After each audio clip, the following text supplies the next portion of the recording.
Assalamualaikum warahmatullahi wabarakatuh.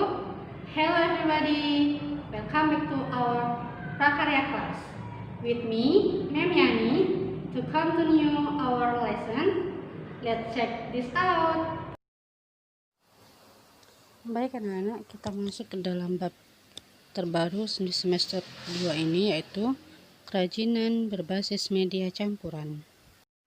Kerajinan berbasis media campuran adalah kerajinan yang dibuat dengan tujuan merubah bentuk suatu benda yang dominan terbuat dari satu jenis, kini dipadukan dengan bahan lainnya, tanpa berubah fungsi aslinya ya.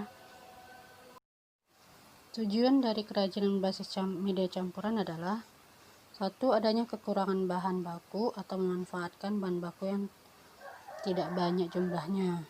2. Menghindari bentuk yang monoton. Yang ketiga, meningkatkan estetika pada tampilan produk. Yang keempat, itu lebih terlihat modern karena dapat disukai oleh semua kalangan.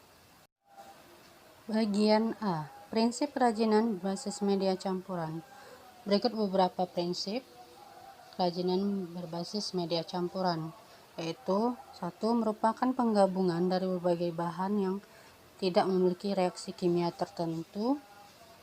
Misalnya, bahan yang digunakan itu tidak dapat terkikis atau berkarat. Yang kedua, bahan yang digunakan terdiri dari berbagai jenis, tidak hanya satu saja ya, melainkan lebih dari 1, 2, 3 atau lebih. Semua bergantung kepada rancangan kebutuhan dari produk kerajinan yang tersebut.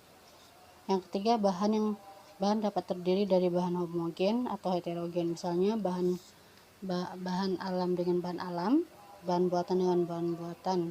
Terdapat pula dengan bahan alam dan dengan buatan. Yang keempat, masing-masing bahan memiliki karakteristik sendiri yang saling mendukung terwujudnya keindahan atau estetika dari sebuah produk kerajinan yang dibuat. Yang kelima, penggabungan bahan yang dilakukan harus dapat menyatu dengan bahan lainnya, sehingga terjadi kesatuan dan harmonisasi. 1. Menyederhanakan bentuk dengan mengurangi atau menambah bentuk produk kerajinan berbasis media campuran atau stilasi. Contohnya, produk kerajinan berbasis media campuran yang digayakan sehingga menjadi lebih klasik. Contoh kedua, produk kerajinan berbasis media campuran yang ditambah bentuknya. Yang kedua, merubah bentuk produk kerajinan berbasis media campuran atau deformasi. Contoh gambar yang pertama, produk kerajinan terbuat dari bahan kayu dan dipadukan dengan bahan lainnya, fungsinya sebagai kursi, namun bentuknya sudah dirubah sehingga tidak menyerupai kursi yang sebenarnya lagi.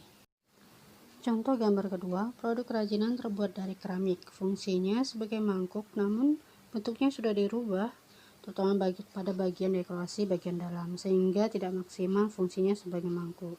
Namun keramik ini tetap digunakan sebagai wadah bunga atau lilin. Baik, demikian materi kita hari ini, yaitu tentang prinsip-prinsip dari kerajinan berbasis media campuran. Assalamualaikum warahmatullahi wabarakatuh.